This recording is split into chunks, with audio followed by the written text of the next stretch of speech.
सर्वांना सस्ने जय जिजाऊ जय हरी. मी ज्योतिताई जाधव, राहणार शिंदखेड राजा. आपण पाहतो की आत्ताच काही नगरपालिका महानगरपालिकांचे निवडणुका जाहीर म्हणजे पार पडल्या आणि त्यामध्ये प्रचंड असं घवघवीत यश बीजेपीला मिळालेलं आहे. ते कशा पद्धतीने मिळालं, काय मिळालं याचे व्हिडिओ आपण पाहतच आहोत सगळीकडे. पण त्यातही परभणी महानगरपालिका हा एक विषय वेगळा ठरलेला आहे आणि त्याला जाणीवपूर्वक त्याला पुन्हा पुन्हा चर्चेत आणलं जातंय. तो एक चर्चेचा विषय ठरलेला आहे.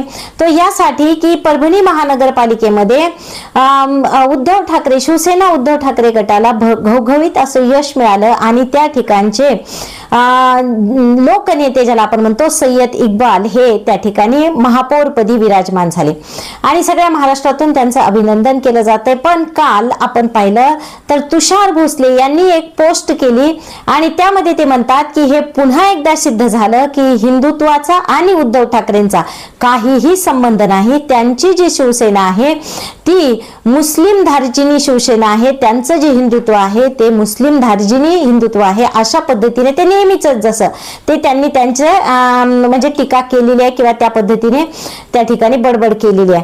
त्याच्याशी आपल्याला काहीही घेणं नाही किंवा ह्या लोकांचं कामच आहे ते त्यांना तेवढ्यासाठीच कामाला ठेवलेलं आहे. फक्त मी या विषयावर का बोलायचं ठरवलंय की या विषयावर यासाठी बोलायचं होतं की हेच सय्यद इक्बाल यांनी 2023 ला जेव्हा पहिल्यांदा प्रदीप मिश्रा यांचा जो शिवपुराण कार्यक्रम आहे त्या कार्यक्रमासाठी स्वतःची जमीन दिली होती. नुसती दिलीच नव्हती तर अक्षरशः 60 एकर जमिनीवर याच सय्यद इक्बाल यांनी ट्रॅक्टर फिरवला होता आणि ते जमीन तेवढी मोकळी करून दिली होती त्या भव्य दिव्य अशा कार्यक्रमासाठी.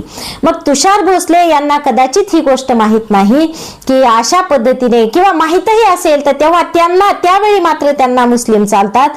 त्यावेळी ते हे का बोलले नाही की एका मुस्लिम व्यक्तीच्या शेतामध्ये हा कार्यक्रम घेऊ नका किंवा जे मुस्लिम व्यक्तीच्या मालकीचं शेत आहे तिथे हा हिंदू लोकांचा कार्यक्रम घेऊ नका. पण असं नाही, यांचं हिंदुत्व कधी जागं होतं जेव्हा यांचा स्वतःचा स्वार्थ असतो तेव्हा मात्र ते मुस्लिम म्हणजे मुस्लिम नसतात. पण जेव्हा केव्हा यांच्या आड ते येतात, यांच्या स्वार्थाच्या आड येतात त्यावेळी मात्र हे अशा पद्धतीचे वक्तव्य करतात. तर अशा पद्धतीने आपण पाहतो हे अनेक गोष्टी आहेत. आणि काल परवाच आपण बघितलं की RSSच्या कार्यक्रमामध्ये सलमान खान गेला, त्याचं तिथं काय काय स्वागत झालं, भाषण झालं, हे सगळं काय आहे. त्यानंतर आपण बघितलं की मग तिथं तुम्हाला हे सगळं चालतं. पण आता मात्र एक व्यक्ती महापौरपदी बसलेला आहे. कारण आपण पाहतो मुस्लिम हे सुद्धा या देशाचे नागरिक आहेत आणि त्यांना आपल्या बरोबरीनेच प्रत्येक ठिकाणी संविधानिक पदावर संविधानिक हक्क अधिकार त्यांना घटनेनेच दिलेले आहेत. आणि त्यामध्ये मात्र अशा पद्धतीने जर कोणी बोलत असेल तर हे खरोखरच त्या बोलणाऱ्याच्या बुद्धीची आता या ठिकाणी क्यू केलेलीच बरी. मला त्यांना परत एक आठवण करून द्यायची आहे की तुमच्याच संघटनेमध्ये तुमच्या पक्षामध्ये तुम्ही जिथं काम करता त्या सगळ्या गोष्टींमध्ये जर आपण बघितलं तर एक छोटीशी लिस्ट आहे पहा या ठिकाणी.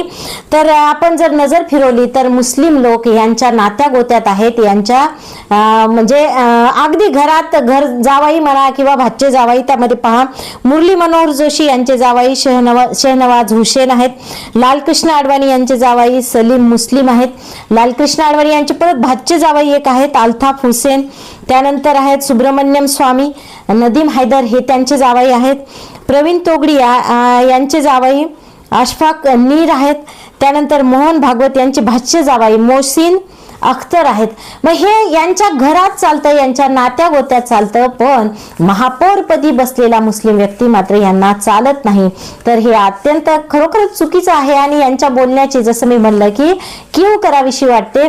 त्यावेळी यांना ज्यावेळी त्या व्यक्तीने 60 एकर पिकावर स्वतःच्या ट्रॅक्टर फिरवला आणि महापुराण कथेसाठी स्वतःची शेती दिली त्याच काळामध्ये त्यांची एक वेगळी ओळख निर्माण झाली होती. आणि अगोदरपासूनच सामाजिक क्षेत्रात म्हणा किंवा विविध क्षेत्रामध्ये या सगळ्यांनी स्वतःचा ठसा उमटवलेला आहे. त्या जोरावर ते त्या ठिकाणी निवडून आलेले आहेत.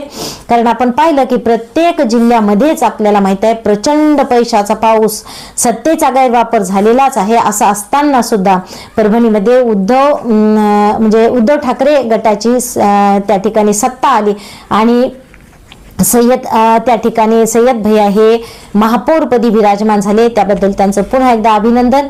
आणि तुषार भोसले यांनी ह्या सगळ्या गोष्टी नीट एकदा पुन्हा अभ्यासाव्या आणि बोलण्या अगोदर कधीतरी थोडासा विचार करावा, एवढीच त्यांना सूचना.